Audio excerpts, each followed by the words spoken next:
Hello student, rank find करेंगे। Super easy trick से मैं क्लियर करती हूँ रैंक को आपको कैसे निकालना है किसी मैट्रिक्स की। इसमें डेफिनेशन लिखी है, किसी भी मैट्रिक्स की जो रैंक होती है उसका ऑर्डर होती है, यानी कि किसी भी आपका उसका ऑर्डर क्या होगी, हाईएस्ट नॉन जीरो मैट्रिक्स उसका जितना भी नॉन जीरो माइनर हो, कोई भी माइनर जिस जो कि नॉन जीरो होगा उसका ऑर्डर ही उसकी रैंक होती है। जैसे मैंने एक एग्जाम्पल लिया है, इसमें क्या पूछा है स्टूडेंट बताइए मुझे। डिटर्मिनेट आपको क्या चेक करना है, नॉन जीरो माइनर होना चाहिए, मतलब एक ये खुद ही टू बाई टू का माइनर है ना। तो टू बाई टू का सबसे मैक्सिमम माइनर इसमें टू बाई टू का है, इसका आपको डिटर्मिनेट निकाल लेना है। तो इसका डिटर्मिनेंट क्या हो जाएगा, 4 - 4।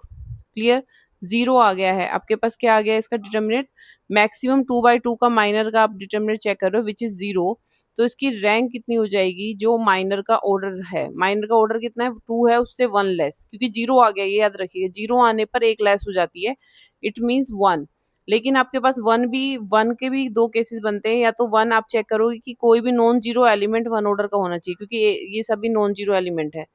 क्योंकि एक माइनर वन ये भी बन रहा है ना आपका। माइनर क्या होता है, माइनर होता है जो रोज और कॉलम से बिना रोज एलिमिनेट करके, कॉलम एलिमिनेट करके जो भी मैट्रिक्स बनता है। अब ये देखो, ये इसमें टू बाई टू का माइनर था एक, अब आपका दूसरा माइनर वन बाई वन का है, तो उसका भी नॉन जीरो एलिमेंट वन है। ये भी एक भी अगर आपके पास नॉन जीरो एलिमेंट आता है तो उसकी रैंक उतनी ही हो जाएगी।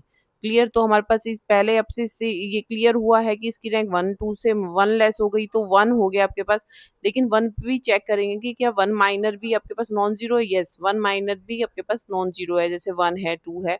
अगर ये भी सब जीरो होते, ऑल एलिमेंट्स आर जीरो, तो इसकी रैंक कितनी हो जाती स्टूडेंट, इसकी रैंक जीरो ही हो जाती, 1 - 1, यानी कि एक से भी कम रैंक हो जाती।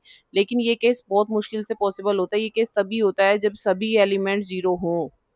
समझ आ रहा है, ऑल एलिमेंट जीरो होते हैं मैट्रिक्स से, तभी रैंक जीरो होती है, अदरवाइज ये वाला केस नहीं होता है। क्लियर, तो इसी ऐसे ये वाला आपको क्लियर हो गया कंसेप्ट स्टूडेंट।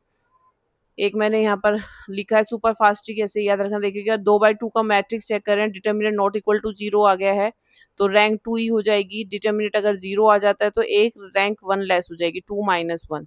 लेकिन इसमें एटलीस्ट एक एलिमेंट क्या होना चाहिए, नॉन जीरो होना चाहिए, जैसे हमारे पास सभी नॉन जीरो थे। अगर ऑल एलिमेंट जीरो जाते हैं स्टूडेंट तो रैंक विल बी जीरो।